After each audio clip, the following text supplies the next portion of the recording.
శ్రోతలు, ఈరోజు మన వాక్య పాఠ్య భాగం 1 రాజులు 20, 21, 22 అధ్యాయాలు. సావధానంగా వినండి. 20వ అధ్యాయంలో సిరియా ఇశ్రాయేలును ముట్టడించింది. అప్పటికే ఇశ్రాయేలు 2 రాజ్యాలుగా చీలిపోయి ఉంది. ఉత్తరాన 10 గోత్రాలు ఇశ్రాయేలు. వీరి అవిధేయతను దేవుడు శిక్షించాడు. వారు పశ్చాత్తప్తులైనప్పుడు రక్షించాడు. సిరియా రాజైన బెన్హదదు షోమ్రోనును ముట్టడించి యుద్ధం చేశాడు. బెన్హదదు అహాబుతో మంతనాలు జరిపాడు. బెన్హదదు యుద్ధానికి సిద్ధపడి ఉన్నాడు. ఇశ్రాయేలు రాజైన అహాబు నొద్దకు ఒక ప్రవక్త వచ్చి అన్నాడు, ఇది యెహోవా వాక్కు, నీకు జయం. రాజ్యాధిపతులైన యువకుల చేత ఇది జరుగుతుంది అన్నాడు యెహోవా. యుద్ధాన్ని నీవే ఆరంభించాలి అని దేవుడు ప్రవక్త ద్వారా చెప్పాడు. తన ప్రజల పక్షాన దేవుడు అహాబుకు ఈ వాగ్దానమిచ్చాడు. అహాబు ఎప్పటికైనా మారకపోతాడా అని దేవుడు కనిపెట్టి చూస్తున్నాడు. సరే, అహాబు యుద్ధంలో గెలిచాడు. దీనిని బట్టి అహాబు మారుమనస్సు పొంది ఉంటే ఎంతో బాగుండేది. సిరియనులు పారిపోయారు. బెన్హదదు తప్పించుకొని తాను పారిపోయాడు. అహాబు సిరియనులను హతం చేశాడు.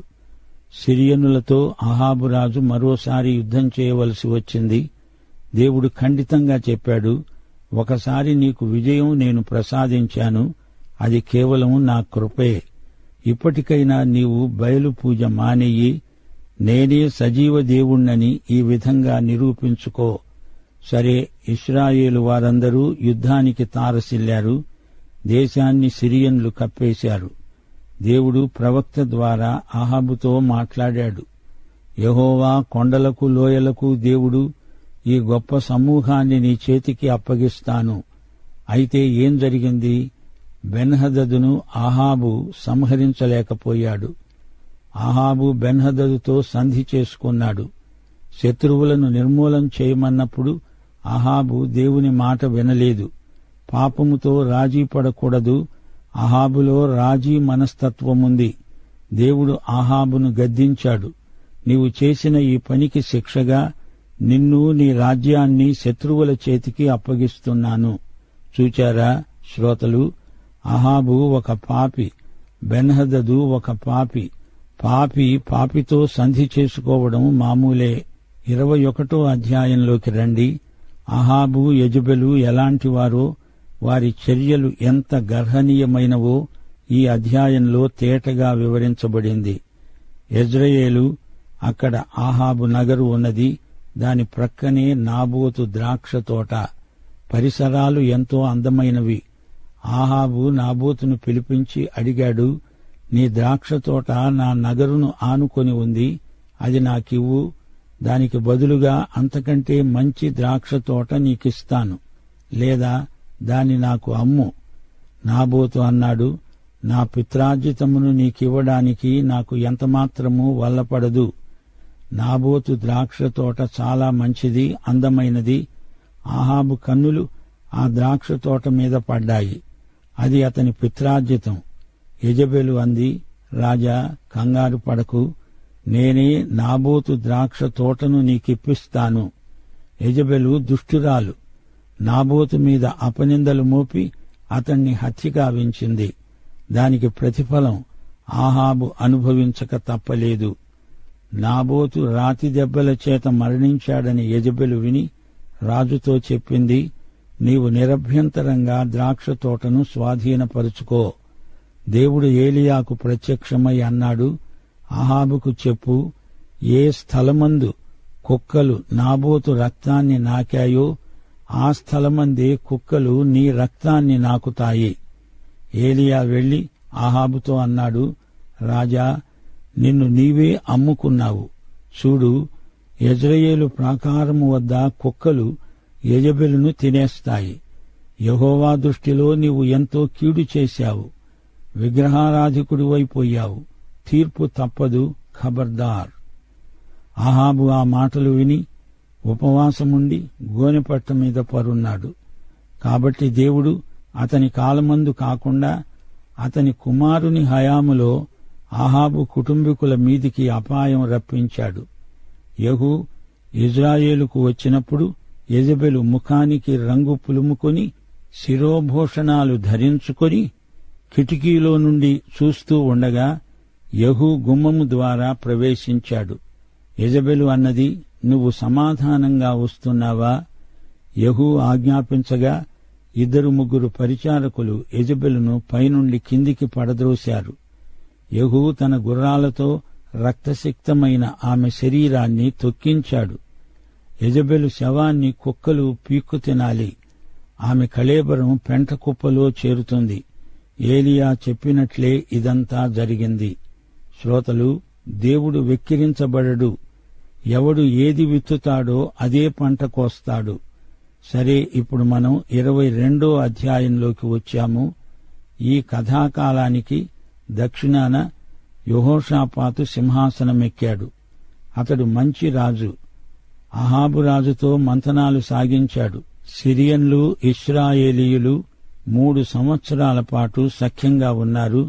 యుద్ధాలు చేయలేదు. యెహోషాపాతు యూదా రాజు. అతడు అహాబు దగ్గరికి వచ్చాడు. సిరియనులతో యుద్ధం చెయ్యడానికి నీవు నాతో కూడా రామోత్ గిలాదుకు వస్తావా? యెహోషాపాతు అన్నాడు, సరే, యెహోవా వద్ద విచారణ చేతాము రండి. 400 మంది ప్రవక్తలు ఏకగ్రీవంగా సలహా ఇచ్చారు, నీవు వెళ్ళు. దేవుని వద్ద విచారణ చేయడానికి వారు మికాయా అనే ప్రవక్తను తెచ్చారు. యెహోషాపాతు, ఆహాబు సమక్షంలో ప్రవక్తలు ప్రకటన చేస్తూ ఉన్నారు. సిద్కియా మొదలైన వారు చెప్పిన ప్రవచనాలు ఒకే రీతిగా ఉన్నాయి. మికాయా వచ్చి ప్రకటించాడు, అందరూ సమాధానంగా వెళ్ళండి. సింహాసనాసీనుడైన యెహోవాను నేను దర్శనంలో చూచాను. ఆయన కుడి ఎడమల పరలోక సైన్యమంతా నిలిచి ఉంది. సిద్కియాకు, మికాయాకు వీరి ప్రవచనాలలో సంఘర్షణ వచ్చింది. మికాయా ప్రవచనం ఆహాబుకు నచ్చలేదు. ఆహాబు కోపంతో మికాయాను నిర్బంధంలో ఉంచాడు. మికాయా అన్నాడు, సకల జనులారా, అహాబు రాజువైన నీవు క్షేమంగా తిరిగి వస్తే యెహోవా నా చేత పలకలేదు అని గ్రహించండి. శ్రోతలు, చూచారా, యెహోషాపాతు మంచి రాజు కదా, అతనికి చెడ్డరాజైన అహాబుతో ఎందుకు సహవాసం కావలసి వచ్చింది? ఈ సఖ్యం అసహజంగా కనిపిస్తుంది. యెహోషాపాతు కుమారుడు యెహోరాము.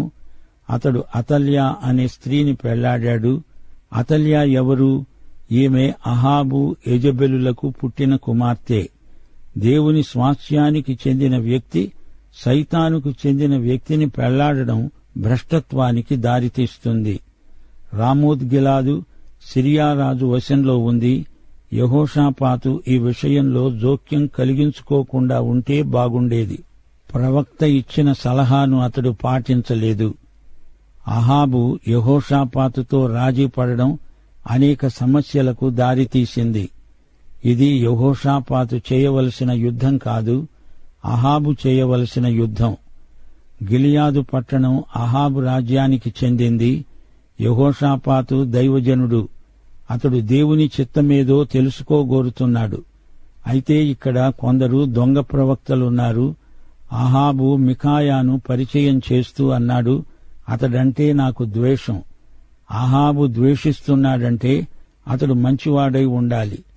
మనము సత్యాన్ని బోధించినప్పుడు కొందరు శత్రువులు తారసిల్లుతారు. గలతీ పత్రిక 4వ అధ్యాయం 16వ వచనంలో పౌలన్నాడు, నేను మీతో నిజమాడినందున మీకు శత్రువునయ్యానా?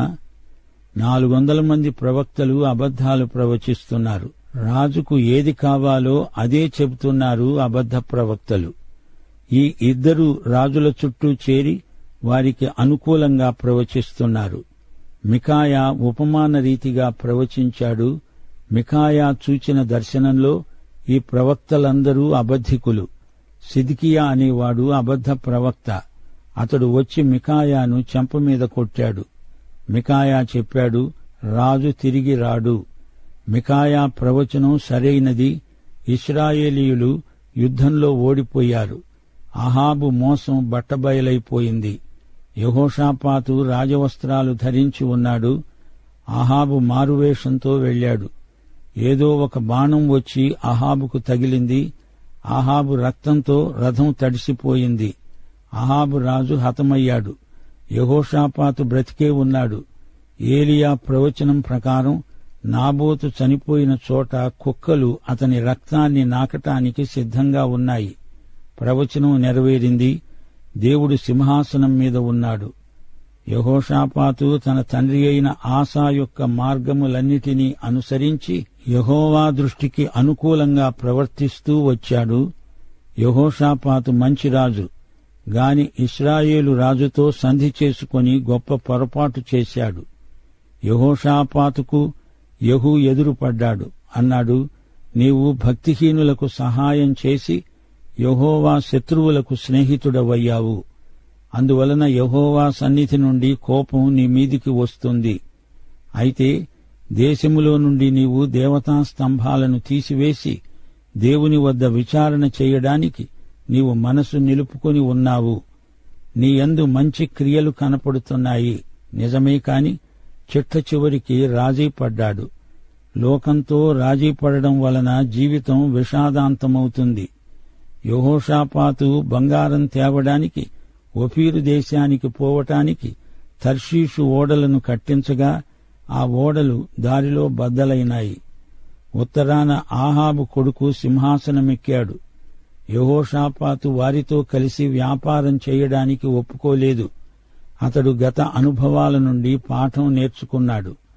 పిమ్మట యెహోషాపాతు తన పితరులతో కూడా నిద్రించి దావీదుపురమందు పాతిపెట్టబడ్డాడు. అతని కుమారుడు యెహోరాము రాజయ్యాడు. ఈ అధ్యాయంలోని చివరి వచనాలు అహాబు కుమారుడైన అహజ్యా యూదా రాజైన యెహోషాపాతు ఏలుబడిలో 17వ సంవత్సరమందు షోమ్రోనులో ఇశ్రాయేలును ఏలనారంభించి 2 సంవత్సరాలు పరిపాలించాడు. అతడు యెహోవా దృష్టికి చెడుతనం జరిగించి తన తల్లిదండ్రులిద్దరి ప్రవర్తనను యెరోబాము ప్రవర్తనను అనుసరించాడు. యెరోబాము ఎవరు? ఇశ్రాయేలు వారు పాపము చేయడానికి ఇతడే కారకుడు. ఇక అహజ్యా చేసిన నిర్వాకమేమిటి? అతడు బయలుదేవతను పూజిస్తూ వాటికి నమస్కరిస్తూ తన తండ్రి చేసిన క్రియలన్నిటినీ జరిగిస్తూ ఇశ్రాయేలీయుల దేవుడైన యెహోవాకు కోపం పుట్టించాడు. సమరయలో అహజ్యా పరిపాలన మంచిది కాదు. 2 సంవత్సరాలే పరిపాలించాడు. అహాబు యెజెబెలుల్లాగే ఇతడు చెడ్డవాడు. ప్రియ శ్రోతలు, ఈ 22వ అధ్యాయంలో 2 జీవితాలు మన ముందున్నాయి. 2 వ్యక్తులు మనకు కనిపిస్తున్నారు. ఒకడు యెహోషాపాతు. ఇతడు తన తండ్రి పేరు నిలువబెట్టాడు. అటూ ఇటూ తొలగలేదు. యెహోవా దృష్టికి మేలైనది చేశాడు. అయితే అతడు చేసిన పొరపాట్లు కూడా కొట్టవచ్చినట్లు కనిపిస్తున్నాయి. ఇతడు ఉన్నత స్థలాలను తొలగించలేదు, కాని తొలగించడానికి ప్రయత్నం చేశాడు. తన సహోదరులతో సఖ్యంగా ఉండడానికి ప్రయత్నించాడు. అయితే కొంచెం హద్దుమీరి ప్రవర్తించాడు. ఇతని సహోదర ప్రేమ ప్రశంసించదగింది. అతని తీర్మానాలలో లోపం ఉండవచ్చు. అయినా అతని హృదయంలో దేవుని పట్ల భక్తి శ్రద్ధలున్నాయి. ఇక 2వ వ్యక్తి అహజ్యా. ఇతని జీవితం పాపభూయిష్టమైనది. ఇతని ద్వారా ఇతరులకు ఎట్టి ఆశీర్వాదము కలగలేదు.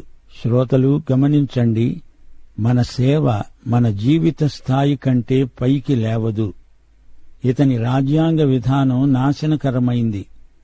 యెరోబాము, అహాబు, యెజెబెలు నడిచిన బాటలోనే ఇతడు నడిచాడు. యెహోవాను విసర్జించాడు. ఈ అధ్యాయంలో మరో చిన్న పాఠం ఉంది. ఇశ్రాయేలు రాజుకు కవచపు కీలు మధ్య బాణం గుచ్చుకున్నది. బెన్హదదు 3వసారి దండెత్తినప్పుడు ఇది జరిగింది. మికాయా సత్యాన్ని ప్రవచించినందుకు చెరసాలలో పడ్డాడు. రాజు మారువేషంలో ఉన్నాడు. అహాబు విగ్రహారాధికుడు. అతనికి మారు మనసు రాలేదు. ప్రియ శ్రోతలు వింటున్నారా? అహాబు యెహోషాపాతు సహాయం కోరాడు. సిరియాతో యుద్ధం చేయడానికి తనకు తోడ్పడమని కోరాడు. యెహోషాపాతు కుమారుడే యెహోరాము. ఇతడు అహాబు కుమార్తె అయిన అతల్యాను పెండ్లాడాడు.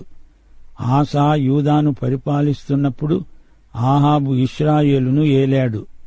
ఇప్పుడు దక్షిణాన యెహోషాపాతు పరిపాలిస్తున్నాడు. యెహోషాపాతు చాలా తెలివైనవాడు. అహాబు పిలిపించిన ప్రవక్తలను అతను నమ్మలేదు. ఈ ప్రవక్తలు రాజును ఊరికే పొగిడేస్తున్నారు. నిజమైన ప్రవక్త మీకాయా. అతడంటే రాజుకు బొత్తిగా గిట్టదు. సిద్కియా అనేవాడు దొంగ ప్రవక్త. ఇచ్చకపు ప్రవచనాలు పలుకుతాడు. మీకాయా ఏలియాలాగే దేవుడు చెప్పిందే చెప్తాడు. అహాబు రాజుకు దేవుని మాట కంటే అబద్ధ ప్రవక్తల మాటలు నచ్చుతాయి. యోహాను సువార్త 8వ అధ్యాయం 44వ వచనంలో యేసు ప్రభు అన్నాడు, సైతాను అబద్ధాలకు జనకుడు, దేవుడు కాడు. సైతాను చెప్పే అబద్ధాలు దురాత్మ ఎలా అమలు పరుస్తాడో ఈ అధ్యాయంలో చెప్పబడింది. 17వ వచనం మీకాయా అన్నాడు, ఇశ్రాయేలీయులందరూ కాపరిలేని గొర్రెల వలెనే కొండల మీద చెదరి ఉండడం నేను చూచాను. ఇదే మాట మార్కు సువార్త 6వ అధ్యాయం 34వ వచనంలో ప్రభు అన్నాడు. యేసు వచ్చి ఆ గొప్ప జనసమూహమును చూచి వారు కాపరి లేని గొర్రెల వలె ఉన్నందున వారి మీద కనికరపడి వారికి అనేక సంగతులు బోధించాడు. సిద్కియా వచ్చి మీకాయా చెంప మీద కొట్టాడు. చెంపదెబ్బ గొప్ప అవమానం. తాను దొంగ ప్రవక్త అయి ఉండి తాను చెప్పిందే నిజమని బుకాయిస్తున్నాడు. దొంగ బోధకులకు దురాత్మ నడుపుదల ఉంటుంది. సిద్కియా మికాయాను బెదిరిస్తున్నాడు. దురాత్మకు లోబడమని ఒత్తిడి తెస్తున్నాడు. నీది నిజమైతే రుజువు చేసుకో అని సవాలు చేస్తున్నాడు. ఏది ఏమైనా సత్యమే జయిస్తుంది, అబద్ధం ఓడిపోతుంది. యెహోషాపాతు దక్షిణాది రాజ్యాన్ని సమర్థవంతంగా పాలించాడు. యూదాను ఏలిన 4వ రాజు. తన తండ్రి అయిన ఆసాలాగే భక్తి గలవాడు. అహాబు యెజెబెలు దంపతులకు పుట్టిన అహజ్యా ఇశ్రాయేలుకు 8వ రాజు. అహజ్యా తన తల్లిదండ్రులలాగే చెడ్డవాడు. ప్రియశ్రోతలు వింటున్నారా? భక్తిగల వ్యక్తి దేవుని యందు విశ్వాసము గలవాడై తన సౌశీల్యమందు దేవుణ్ణి మహిమపరుస్తాడు. దేవునికి విశ్వసనీయుడై బ్రతుకుతాడు. లోకము నుండి తనను తాను ప్రత్యేకించుకుని బ్రతుకుతాడు. దేవుడు నిన్ను హెచ్చించిన కొద్దీ నీలో వినయశీలం అధికమవ్వాలి. లోకమును జయించే విజయము మన విశ్వాసమే. నిజమైన జ్ఞానానికి మూలము దేవుడే. దేవుని యందలి భయభక్తులే జ్ఞానానికి మూలం. మన హృదయాలు పూర్తిగా దేవునికి లోబడినప్పుడే దేవుడు నీ భక్తిని గుర్తిస్తాడు. ఆషామాషిగా దేవుణ్ణి ప్రేమించేవారు భక్తి గలవారు కారు. ఈ సత్యాలు మొదటి రాజుల గ్రంథంలో మనకు ఆయా వ్యక్తుల ద్వారా స్పష్టం చేయబడినాయి. పాఠం ఇంతటితో సమాప్తం. మన ప్రభు అయిన యేసుక్రీస్తు వారి దివ్యకృప, తండ్రి అయిన దేవుని పరమ ప్రేమ, పరిశుద్ధాత్మ యొక్క అన్యోన్య సహవాసము మనకందరికీ సదాకాలము తోడై ఉండునుగాక. ఆమేన్.